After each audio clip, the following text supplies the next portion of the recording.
자, 오늘 우리가 저번에 보았던 우리 예배 모범에 관련된 공기도, 이제 설교 전에 공기도에 대해서 이제 잠시 살펴볼 텐데요. 우리가 예전에 이제 생각해 보세요. 우리 장로님들이 혹시 이제 기도하실 때에 예전에는 창세기부터 요한계시록까지 대한민국의 저 남미까지 다 훑었죠. 그래가지고 중간에 이제 교인들이 나가는 경우가 있었어요.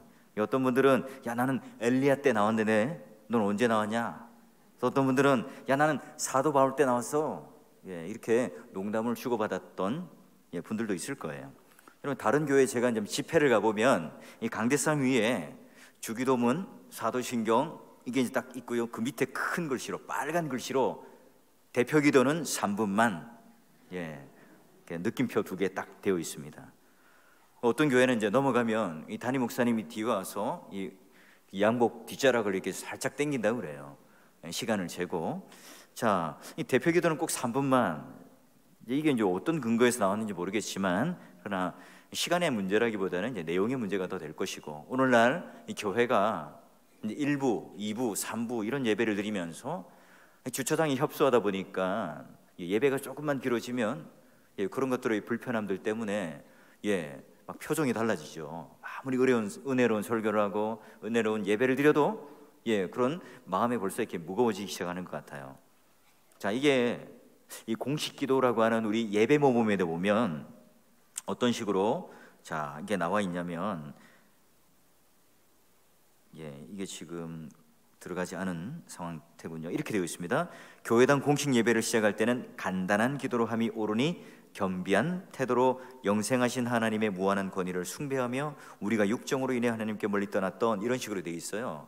우리가 이 예배 모범을 작성할 때도 아마 이제 장로님들이 아주 길게 기도를 하셨나 봐요. 그래서 시작할 때는 간단한 기도로 함이 옳다, 이렇게 표현되어 있어요. 여러분, 근데 오늘 여기 우리가 보듯이 설교 전 이 공기도에 관련되어서 우리 처음에 썼던 우리 믿음의 선배들은 굉장히 중요하게 생각했습니다. 설교 이상으로 바로 기도를 기다리는 것만큼 더 중요했죠. 우리가 자꾸 이제 기도해 보신 분들은 알지만 매주 여러분 기도를 세운다면 굉장히 힘들어하실 거예요. 새로운 표현, 또 다른 어떤 말에 대한 어떤 문구, 이런 것들이 굉장히 부담되겠죠. 자, 그런 측면에서의 어떤 이 기도에 대한 것들을 부담스러워하고요. 또 하나는 우리가 예배 때에 보통 대표 기도라고 불러요. 이 정확한 명칭은 사실 목회 기도거든요. 목양 기도입니다. 어느샌가부터 이 대표 기도라는 이름으로 바뀌었습니다. 목사가 자신의 회중과 성도들을 한 주간 신방을 하고 그 성도들의 상황을 살피고 그 성도들을 위하여 함께 기도하는, 신방을 통해서, 사역을 통해서 만났던 우리 그 청중들, 성도들과 함께 온 회중을 대표해서 하나님 앞에 그런 목양의 기도를 드리는 거라고 해서 목양 기도라고 불렀어요. 보통 이제 이 기도는 목사가 그런 우리 죄의 허물들을 고백하고 하나님께서 은혜를 내려 주실 것을 포함하는, 하나님께 영광을 높이는 일, 감사하는 일, 회개 또는 간구, 다른 사람들을 위한 기도, 이런 내용들이 이제 포함되어 있어요. 자, 그러면 이 공적 예배 전에 기도에 있어서 중요한 것은 뭐냐면, 회중이 공예배를 위하여 모일 때에는 사람들의 마음을 준비하고 이렇게 규례대로 간다, 이렇게 되어 있는데요.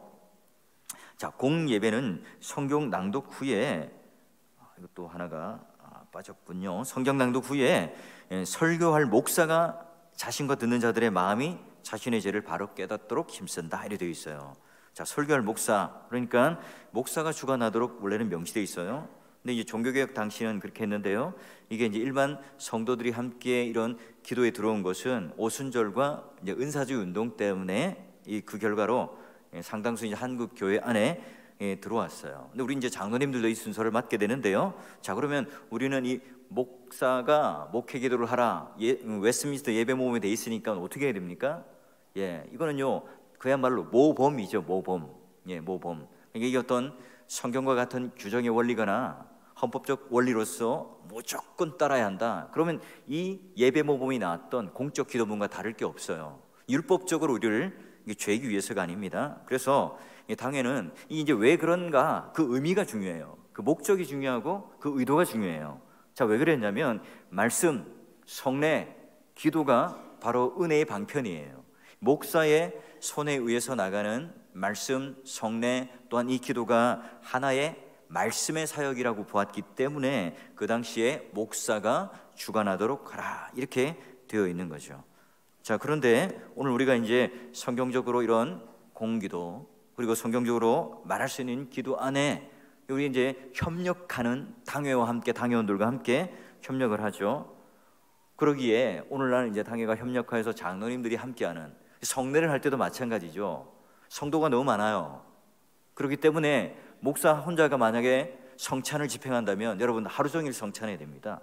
제가 일일이 떼어서 여러분한테 다 드려야 되니까 하루 종일 걸리겠죠. 우리가 이제 함께 당회원들과 장로님들이 협력하여서 성찬을 돕듯이 기도도 목회 기도도 그런 식으로 오늘날 우리의 현실에 맞게끔 함께 지고 함께 신방하는 자로서, 그러니까 교회에서요 신방할 때 가장 중요한 핵심적인 그런 주체가 누구냐면 바로 목사와 장로님입니다.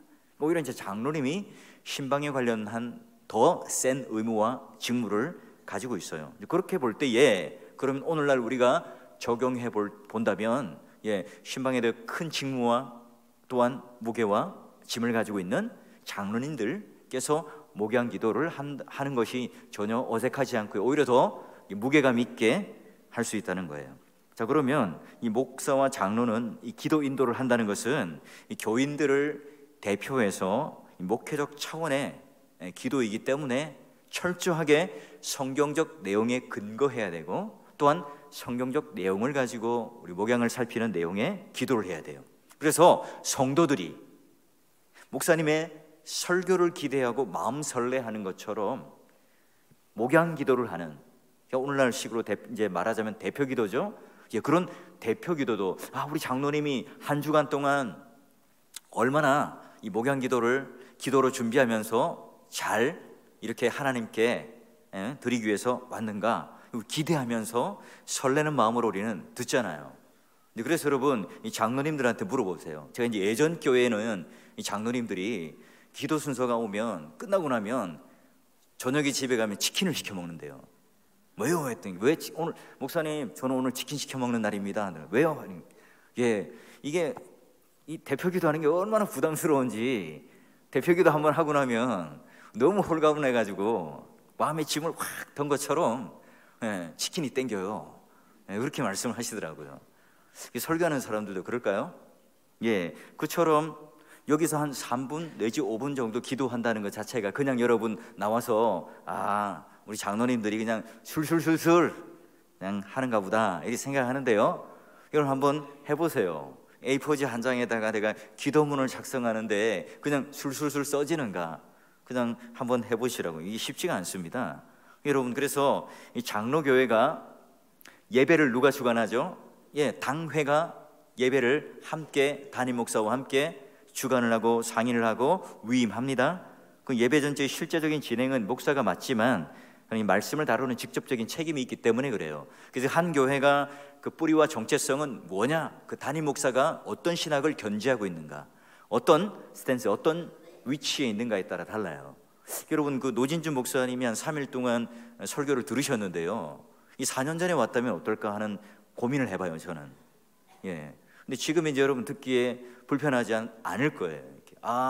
이게 뭔가 좀 결이 맞구나 하는 그런 생각이 들 거예요. 왜 그럴까요? 이게 신학적인 그런 견지, 신학적인 스탠스가 또 바라보는 관점이 옳기 때문에 이게 뭔가 비슷하게 들릴 수 있을 겁니다.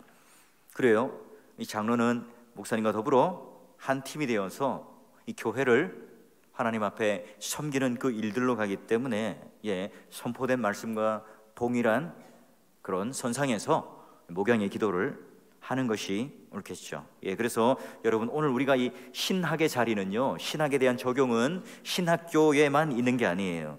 오늘 공예배시 때 이 장로님들이 어떤 기도의 제목을 가지고 어떤 것을 구하느냐, 그 구함이 다름이 아닌 오늘 우리 교회의 정체성이고 우리 교회의 신학인 거예요. 그 신학의 자리는 뭐 신학교에 있거나 뭐 기도원에 올라가서 규정되고 정립되는 것이 아니라 우리가 이 예배라고 하는 이 집중되는 이 모든 시간 속에서 설교만이 아니라 기도도 신학이고 기도도 말씀이라고 하기 때문에 굉장히 중요합니다. 자, 그래서요, 공예배 참석 전과 참석 중에 요구되는 그 모든 태도가, 제가 좀 빨리 돌릴게요. 이게 지금 예배 쪽에 들어가 있어서요.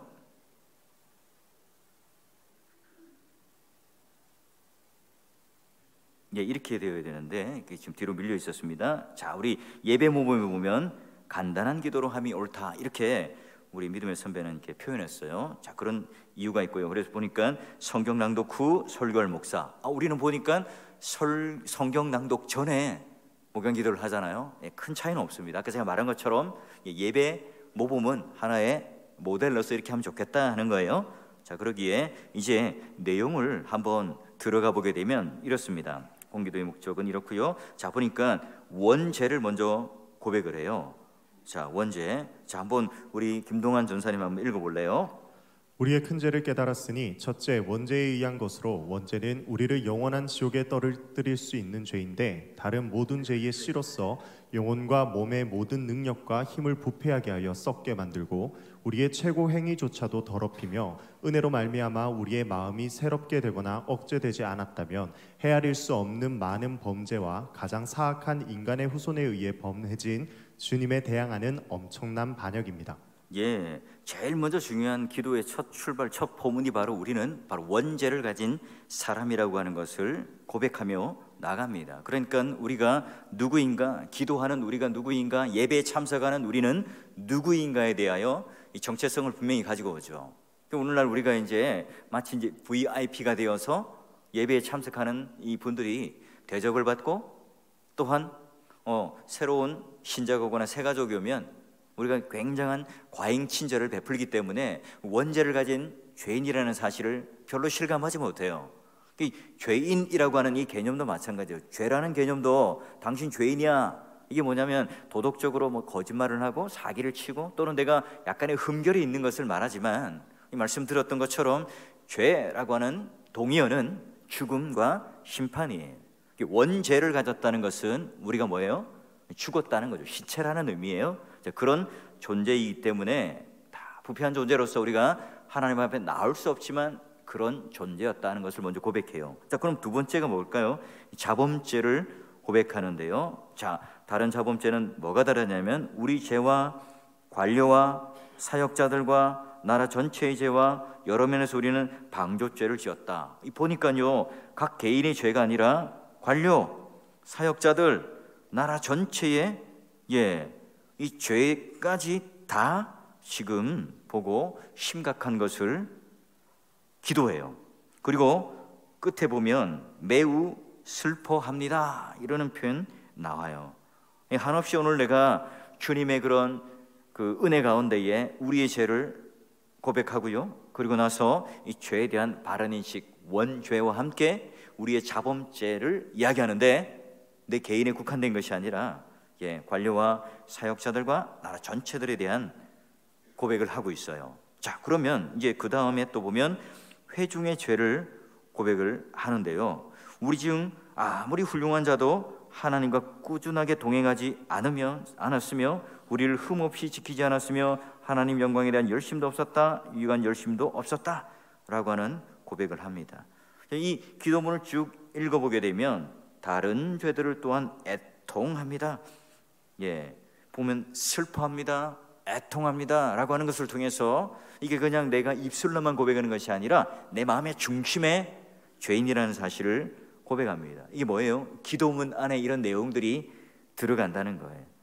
자, 그러기에 우리 기도문 자체가 한편의 아름다운 문학이기도 하고요, 또한 교리적으로 완벽한 이 가르침을 가르치고 있습니다. 주님께 호소하지만 모든 이 결론과 귀결이 다시 주님께로 돌아오는 거예요.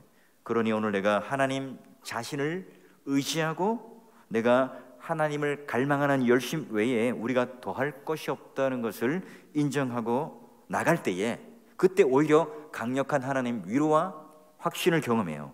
우리의 무력함을 다 덮어버리는 놀라운 하나님의 능력과 자비를 경험하고 감탄하죠. 그래서 여러분, 이 아름다운 기도문을 읽는 것만으로도 이 구성의 어떤 우리 사적인 믿음 생활의 영역에서도 좋죠. 여러분 한번, 여러분이 대표로 또는 공기도를 하게 되는 그런 기회가 있다면 이 기도문을 한번 쭉 읽어보시고 이 기도문 안에 있는 표현들을 좀 차용해서 써보시면요, 굉장히 유익한 기도문이 또는 우리의 기도의 내용들이 한층 더 업그레이드가 될 수 있을 거예요. 자, 그러니 우리의 이제 죄인데 원죄, 자범죄인데 내 개인 죄뿐만 아니라 우리 사역자들, 우리 회중들뿐만 아니라 또 전체적으로 우리가 관료들, 이런 자범죄까지 우리가 기도를 해줘요. 그리고 그 다음에 회중의 죄까지 고백을 한 다음에 삼위 하나님께 뭘 구해요? 자비와 확신을 구하게 됩니다. 그래서 여러분 잘 보시면, 자, 우리 기도에 대한 은혜로운 응답의 소망을 북돋우십니다. 왜요? 이제 우리가 죄를 깊이 깨닫고 나서 하나님 은혜의 보좌로 가까이 나감으로 말미암아 기도에 대한 하나님의 놀라운 응답, 여기서 말하는 응답은 하나님은 선하시고 하나님은 신실하시고 하나님은 전능하신 하나님이기 때문에 그 하나님을 알게 된, 깨닫게 된 것으로의 기도의 응답을 이야기하는 거예요. 자, 그러기에 오늘 우리가 하나님 앞에 어떻게 되느냐, 바로 예수 그리스도 안에서 그런 믿음으로 말미암아 하나님께서 놀라운 거룩하게 된 자의 기업으로 하나님께서 우리를 만들어주세요. 그러니까 이 기도문 안에도 다 성경적인 어떤 표현과 내용들이 들어가 있다는 거죠. 그리고 믿음으로 끝까지 순종하며 견디기를 기도를 하고 있습니다. 자, 그러면 이제 공교회를 위한 이 기도, 이제 교회를 위한 기도로 이제 넘어가는데요. 이제 순서를 잘 기억하세요. 원죄, 자범죄, 그 다음에 회중을 위한 전체의 기도, 그 다음에 네 번째가 뭡니까? 공교회를 위한 기도로 넘어가요. 근데 재밌는 게 뭐냐면 여기 개혁 교회들, 특히 엄숙한 동맹과 언약으로 엄격하고 종교적으로 연합된 스코틀랜드와 잉글랜드와 아일랜드 교회와 영왕국에 하나님 복이 임하기를 기원합니다.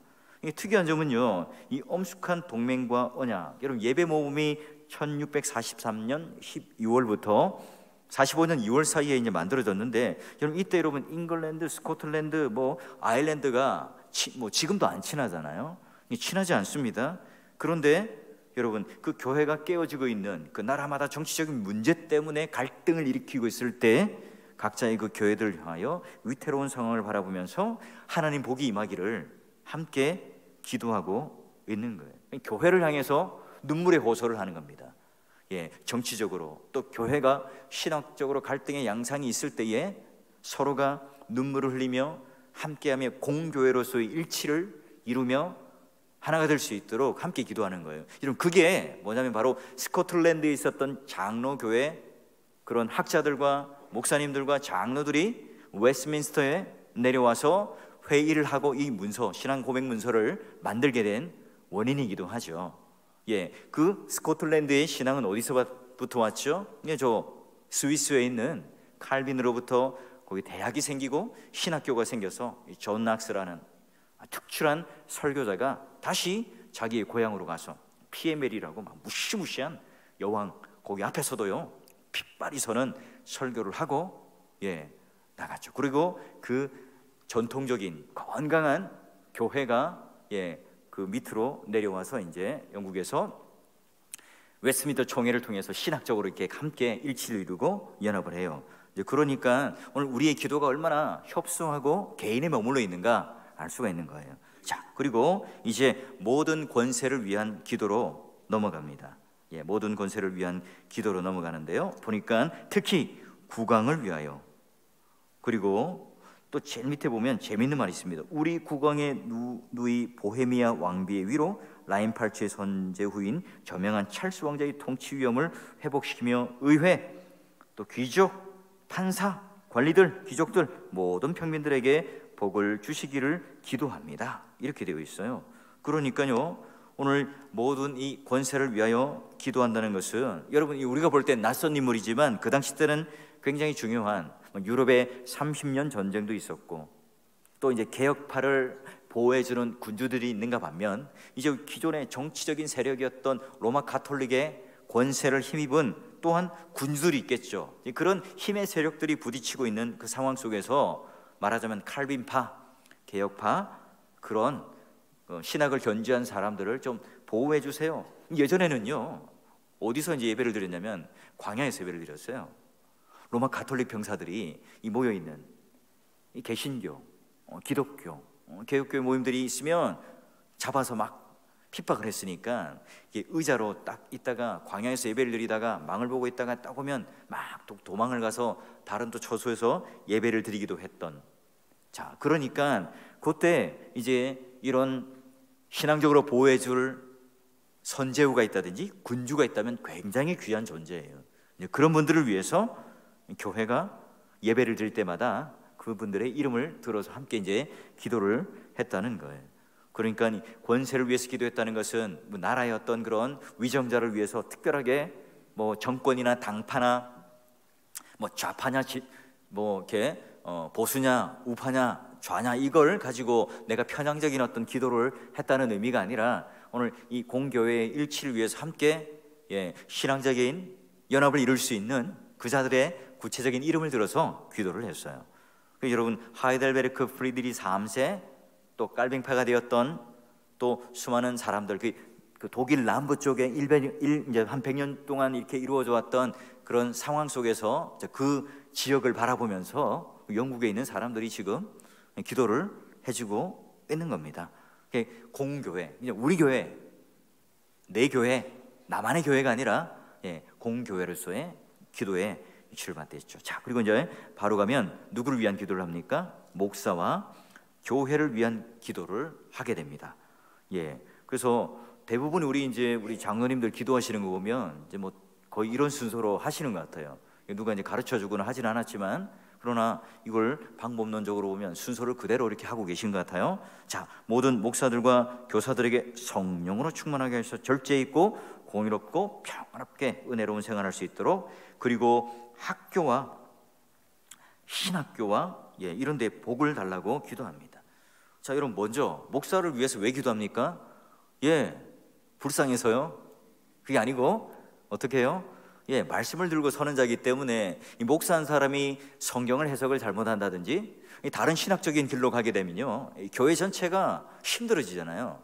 우리 목사님 정신 똑바로 차리고 말씀 똑바로 보고 정확한 신학적 명료함과 엄밀성 속에서 걸어갈 수 있도록 여러분이 끊임없이 목사를 위해서, 교사들을 위해서 성령 충만할 수 있도록, 거룩하고 절제롭고 공의롭고 평화로울 수 있도록, 그리고 그분들이 뭐 물질적인 구애를 받거나 또는 여러 가지 유혹을 받지 않도록 생활의 모범을 보이도록 그 사역이 건전하고 또한 신실하고 능력이 있을 수 있도록, 열매가 있을 수 있도록 기도를 하셔야 된다. 왜죠? 그 결국 교회의 유익이 되니까요. 목사한 사람이요, 마음 상해 있고 스트레스를 받고 별로 기분이 좋지 않아요. 그 다 영향력이 어디로 갈까요? 신방할 때 성도들, 또 만나게 되는 여러 가지 교회 안에 있는 사람들과 그 영향력이 맺어지겠죠. 저도 사람이기 때문에 그래요. 근데 제가 신나요, 즐겁습니다. 내가 은혜에 넘치는 삶을 살아요. 내가 하나님과 늘 소통하고 또한 그런 인격적인 교제를 가져요. 여러분들의 기도를 통해서, 또 여러분들이 함께 협력해 주는 것을 통해서 신이 나는 거죠. 그럼 결국 그게 어디로 흘러갑니까? 강단으로 흘러가고 또 신방과 사역 속에 흘러가게 되어 있어요. 그러니까 제발 우리 담임 목사님 마음이 협소해지지 않도록, 넉넉해지도록, 또한 공부 열심히 하도록, 성경 열심히 보도록 여러분 함께 기도해 주시라는 거고요. 그리고 이제 그 당시 때 대학과 신학교를 위해서 또 기도를 했어요. 굉장히 제가 이 목사를 위해서 기도하라고 하는 이 대목에 가슴이 저려오기도 하고요. 또 더 나아가서 신학교를 위해서 기도를 꼭 하라고 기도를 해요. 오늘날도 이 교단 신학교가 어떤 정체성을 가지느냐?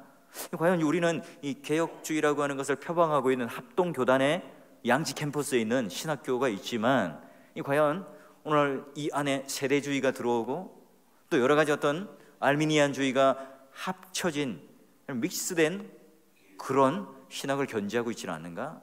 우리가 엄밀하게 이 교단 신학교가, 왜냐하면 사람을 배출하고 목사를 배출하는 목사 후보생들을 가르치는 곳이잖아요. 우리 교수님들이 바른 신학을 견지하고 또 우리 전도사님, 목사 후보생들이 공부 열심히 해가지고 이 한 사람이 나중에 5년 10년 뒤에 교회거든요. 이분들이 담임 목사를 하고 단독 목회를 해요. 그렇기 때문에 이분들을 기도한다는 것은 교회를 위한 기도고 공교회를 위한 기도일 수밖에 없겠죠. 그들의 배움과 그런 목사를 배출하는 신학교로에서 끊임없이 여러분이 함께 기도해주고 또한 동일하게 협력하고 감시해야 돼요. 자, 그리고 그 다음에 특정 도시와 회중을 위해서, 이 말은 뭐냐? 여러분, 오늘 여기 말하는 특정 도시를 위해서 복을 빌어주고 하라는 의미는 기복적인 어떤 신앙을 말하는 게 아닙니다. 교회를 보호하기 위해서죠. 신자들이 잘 자라기 위해서 바울이 우리가 있는 빌립보 교회 또는 여러 가지 데살로니 교회가 함께 연합해가지고 자기들도 지진이 나고 불이 나고 해서 가난하고 연약한데 돕는다고 연보를 해서 도와줘요. 더 연약한 교회를 도와줍니다. 이럴 때 그들을 위해서 그냥 물질만 주었나요? 그렇지 않죠. 그들을 위해서 기도를 해줬어요. 그들과 함께 가슴 아파하고 그들과 함께 그 지역의 그 문제들에 대해서 함께 기도했어요. 그래서 여러분, 먼 나라에 세워진 선교지의 교회의 어려움에 대해서 우리가 그 정보에 대해서 자꾸 민감하게 알아야 할 필요가 있는 거예요. 그렇지 않고 우리가 그냥 이 돈이라고 하는 어떤 물질만 돕는 것으로만 협력하는 것으로 끝이라고 생각된다면요, 우리가 좋은 교회로서의 협력적 파트너가 될 수 있겠느냐 하는 거죠.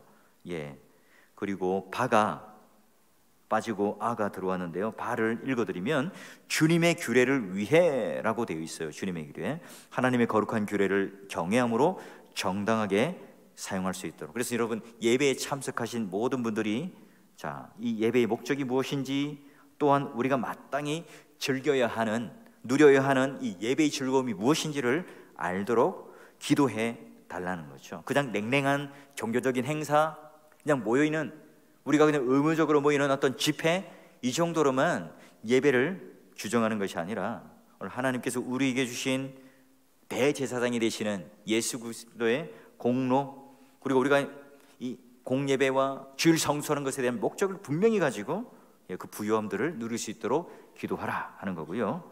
자, 그리고 이제 외적인 은혜의 방편을 위해서 기도를 하라. 그래서 오늘 우리가 하나님 앞에 탁월한 지식에 이르도록, 또는 이 땅에 있는 것에 대하여 가치 전도를 해서, 내가 옛날에는 유익으로 느꼈던 것들이 이제는 이제 손해가 되고 배설물이 되고, 말하자면 대차대조표를 손익계산서를 딱 들이대었을 때 예수 그리스도만 가장 우리에게 유익한 존재로, 그리고 아닌 것들은 버려야 할 배설물들로 우리가 하나님 앞에 나아갈 수 있도록 그 외적인 은혜의 방편을 위해서 기도를 하고요. 그 다음에 목사를 위한 특별한 기도, 이게 뭐냐면, 아까도 우리가 공예배 가운데 목사들을, 이게 전체적인 어떤 불특정 다수인들을 기도했지만, 여기서는요, 우리 이제 담임 목사, 말씀을 나눠주는 그 한 교회의 목사님을 위해서 지혜, 성실, 열심, 언어의 능력을 줘서 성령의 능력과 증거안에서 하나님 말씀을 바로 전할 수 있도록 기도를 하라, 이렇게 하고 있고요. 이제 마지막 기도가 뭐냐면 말씀을 듣는 자들을 위한 기도를 합니다. 여러분, 이 지금 기도의 내용이 굉장히 길죠. 이렇게 다 하려면 설교 시간보다 더 길 거예요. 뭐라고 이게? 이렇게 하라는 게 아니라, 우리 장로님들 이제 다음 주에 딱 왔는데, 기도 모범, 예배 모범대로 기도문을 짜야지 이러면요, 설교 시간보다 더 길어져요. 한 1시간 걸릴 거예요. 이게 뭐라고요? 모범이라고요. 이 모범대로 하시면 좋다라고 제시하는 겁니다. 자, 듣는 자를 위한 기도. 그래서 우리가 이 청중들이 말씀을 잘 들을 수 있도록 그 기도를 해달라 하는 거고, 이 지금 제가 하나의 문구를 다 읽고 이 텍스트를 자꾸 설명하면 너무 이제 길어질 것 같아서 제가 이렇게 설명하고 넘어가는데요, 집에 가서 책을 보고 한번 읽어보세요. 꼼꼼하게 한번 읽어보시면 무슨 의미인지 아실 거예요. 자, 그리고 마지막으로 공기도의 순서는 목사의 재량에 맡기겠다. 자, 이것은 뭐라고요? 자, 우리 김동환 전사님 한번 읽어보세요. 우리는 이것이 일반적인 공기도에 알맞은 순서가 될 것이라 판단한다. 그러나 목사가 신중하게 판단하여 이 기도문 중에 일부를 설교 후로 늦출 수 있으며 혹은 설교 전에 하는 기도에서 나중으로 지정된 감사 기도의 일부로 드릴 수도 있다. 예, 목사가 신중하게 판단한다는 의미는 당회와 함께 예배일 주간을 통해서 자, 이 순서라든지 이런 부분들을 재량에 맡겨서 순서에 알맞는 오늘날 규정의 원리 모범은 제시하지만 합당하게 이 현장 속에서 어떻게 할 것인가를 같이 함께 나누어서 하라는 거죠. 그러니까 이 세심한 배려입니다. 인도하는 목사와 또한 당회와 함께 협의를 하고 이 청중들과 함께 이해된 동의가 된 억압이 아니라 이거 맞으니까 무조건 따라오세요. 이 맞으니까 무조건 해야 됩니다. 이렇게 하지 않고 당시도요 세심한 배려를 통해서 상의하고 협의하고 나누는 걸 통해서 이 기도문 또는 이 공기도도 그렇게 설정해서 나갔다는 거죠.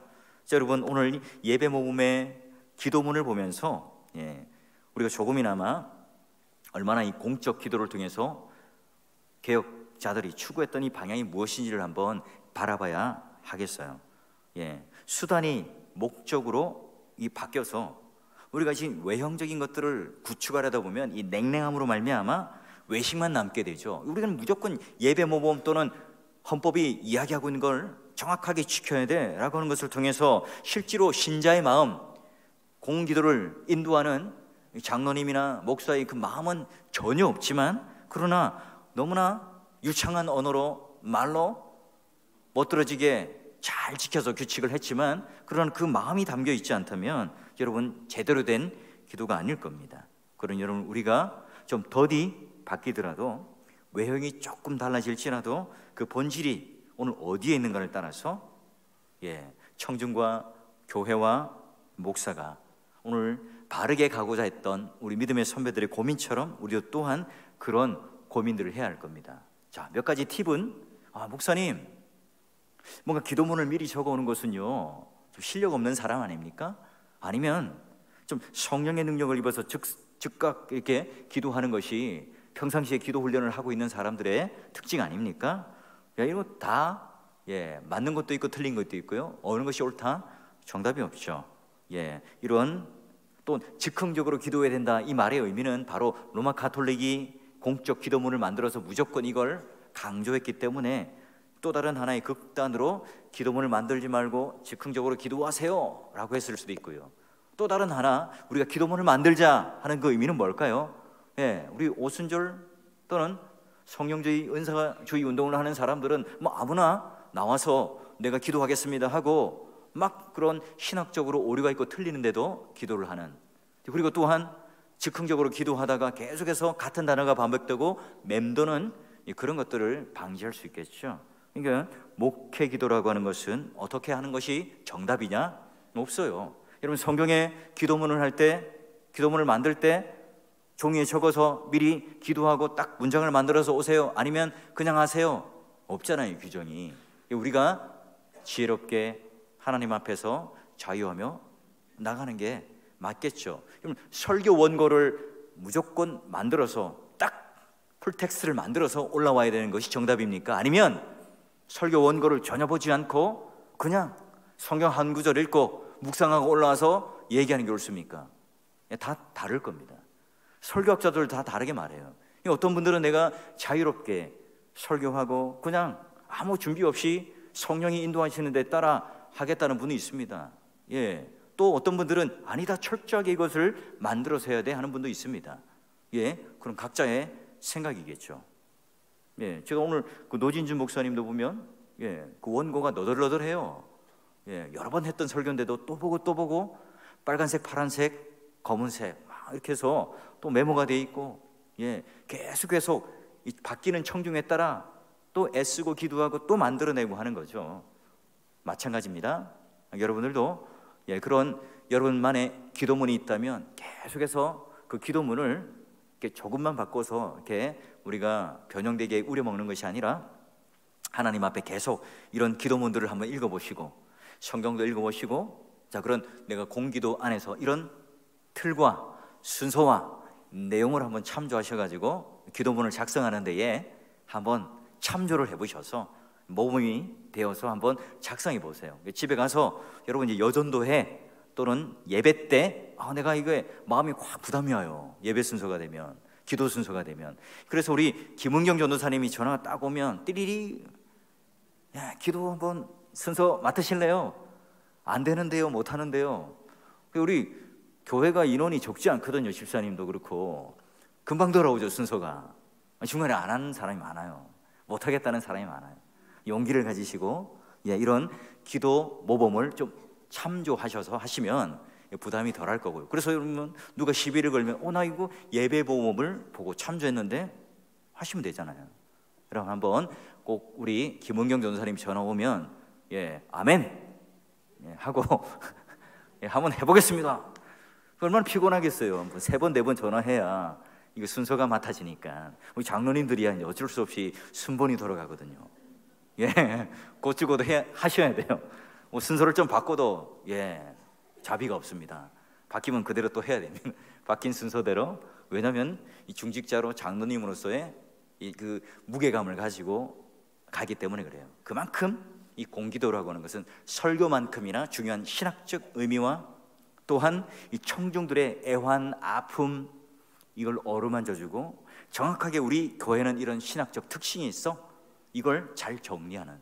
그래서 여러분 담임 목사의 설교를 요약하고 정리한다든지, 성경의 내용을 잘 표현 그대로 이렇게 성경을 줄줄 읽으시라는 것이 아니라 그 표현들을 가지고 이 기도 순서에 맞게끔 이렇게 해보시면 여러분이 기도문을 만들고 작성하는데 큰 도움이 되고요, 교회로서 일치가 되고 큰 유익이 되겠죠. 그런 참조를 해보시고요. 우리 모두가 다 그 앉아서 기도를 듣는 자가 아니라 함께 기도하는 것을 통해서 오늘 우리가 읽었던 말씀처럼 주께서 응답하시고 내 영혼에 힘을 주어 나를 강하게 하시는, 딱 기도문을 들으면 우리 장로님들이 기도문을 딱 하면 이미 끝난 거예요. 딱 장로님들이 올라와서 목양 기도를 딱 했는데 이미 뭐예요? 설교 들을 준비가 다 돼 있고, 찬양 들을 준비가 다 돼 있고, 같이 찬양할 준비가 다 돼 있고, 이 초토가 되게 만드는, 말하자면 이제 패트리어트 미사를 다 가지고 적진을 향해서 이렇게 쫙 쏘아가지고 촥 초토화를 만드는, 마치 이렇게 비행기에 가서 공습을 하면서 촥 하는 게, 저는 이제 말하자면 이제 그렇게 지상에서 이렇게 각계 전투를 하면서 나가는 그런 사람이죠. 그런 의미로서의 강력한, 우리가 회중들 앞에서 목양 기도를 한다는 것이 굉장히 엄중하고 의미 있고 능력 있고 힘 있는, 그래서 뭔가 한 수선을 맡아서 휙 하고 지나가는 게 아니라, 내가 이 기도를 통해서 오늘 이 땅에서 지치고 힘들고 죄와 싸워서 수많은 상처를 가졌던 이 영혼들을 위하여 내가 어루만지는 그 마음의 간절함을 가지고 이런 공기도 안에 목양기도와 대표기도를 하게 된다면 그야말로 영광이고요, 그야말로 하나님 앞에 이 청중들을 다시 한번 우리 성도들과 함께 한 몸으로 한 교회로 일치시키고 또 은혜의 자리 안으로 들어가게 하는. 그래서 여러분 설교가 조금 부족해도 우리 장로님들의 기도가 아주 뜨겁고 은혜가 된다면요, 그 부족함들이 메워지겠죠. 이미 마음이 녹아져 있으니까요. 그리고 찬양도요 좀 픽사리가 나고, 여기가 그렇다는 게 아닙니다. 또 부족하더라도 그런 우리가 기도로 마음이 열리고 성령의 어떤 보증과 인치심과 함께 하심이 있다면 그 예배가 풍성해지죠. 기도도 뭐라고요? 말씀과, 또 성례도 말씀과, 설교도 말씀과 함께 연결되는 굉장히 중요한 은혜의 도구고 하나님의 언약적 요소이기 때문에 그렇습니다. 여러분 다시 한번 기도의 모범, 한번 이 기도문을 집에 가셔서 책 보고 한번 쫙 보시고요, 그 기도문을 작성하실 때 꼭 참조해 보시길 바랍니다.